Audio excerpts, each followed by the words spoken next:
Hi and welcome. Let us explore through My Big Brother by Munshi Premchand. Originally, this was written in Indian language, that is Hindi and Urdu, but it is translated in English. The main idea is that wisdom comes through experience or learn from the experiences of the elders. Munshi Premchand in My Big Brother projects a theme of innocence, pride, experience, education, sacrifice, and bonding. The story is narrated in the first person. It is assumed that the little boy who seemed to be narrating the story is the writer, that is Munshi Premchand. It also becomes clear to the reader that after reading the story, that Premchand may be exploring the theme of innocence. Initially, we see that the young boy is scared of his elder brother, who seems to scold him or rebuke him for wasting his time in playful events. The narrator saw very little value in studying, and he whiled away most of his time playing outdoors. Now, this may be important to the narrator is still too young to understand the value of education. But his brother is quite experienced, who seems to be sharing his wisdom, but the younger brother seems not to understand at the given time. Another interesting fact in the story is that the narrator's brother shares words of wisdom with the narrator. It is as though he was speaking out of experience, which is considering that he failed so many times in the school examination. He doesn't want the younger brother to fail and lose his academic years. One can be intelligent and still be inexperienced. One can pass examinations as the narrator does, but still know very little about life. This is the central idea in this story. Though the narrator is intelligent and doesn't have to work very hard to pass the examination, he seems to know very little about life. He is looking after his brother, the elder brother is looking after his younger brother, and he will not be embarrassed if his younger brother were to pass out of the school before him.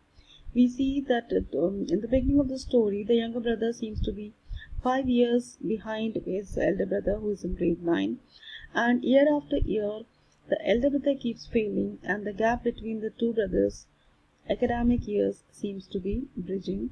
That means the younger brother was excelling and passing the examinations, whereas the elder brother was failing. The narrator is fortunate enough to be accidentally bright, so he doesn't have to study much, but his elder brother spends a lot of time making timetables and studying, but he doesn't seem to be yielding any good or productive results. There is no dispute that the narrator's brother has a level head, that his only concern is for the narrator. He is not jealous that the fact that the narrator is passing his examination while he himself is failing his. The narrator's brother might be academically slower than his brother, but is much wiser than the narrator. It is as though the narrator lives his life from day to day, while his brother, on the other hand, plans and executes his plans to reach his goals, but he fails year after year.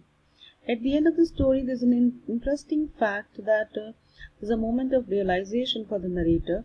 This happens when the narrator's brother catches a kite and it flies it back to the hostel. For the first time in the story, the reader senses that the narrator is making a connection not only with his brother, but he is also understanding the advice that he has been given. No longer does the narrator feel his fear of his brother or of his lectures. He knows that his brother has his best interest at heart and does not want him to end up failing his examination like the elder brother.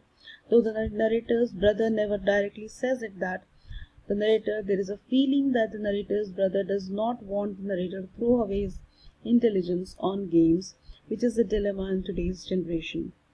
There is very little chance that the narrator will find a balance in his life, learning to play and study at the same time.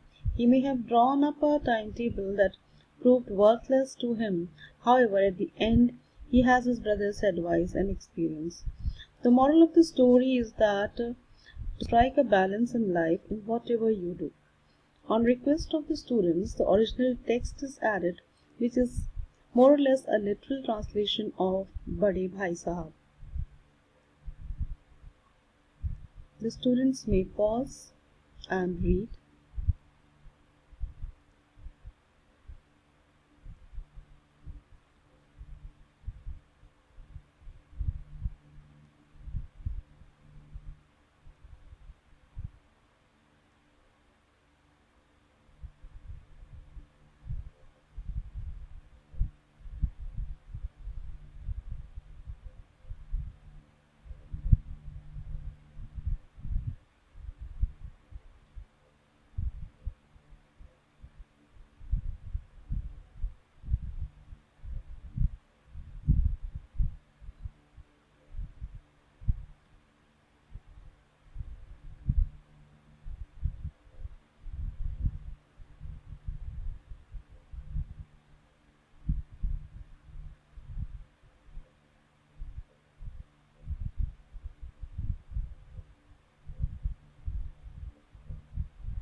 Thank you.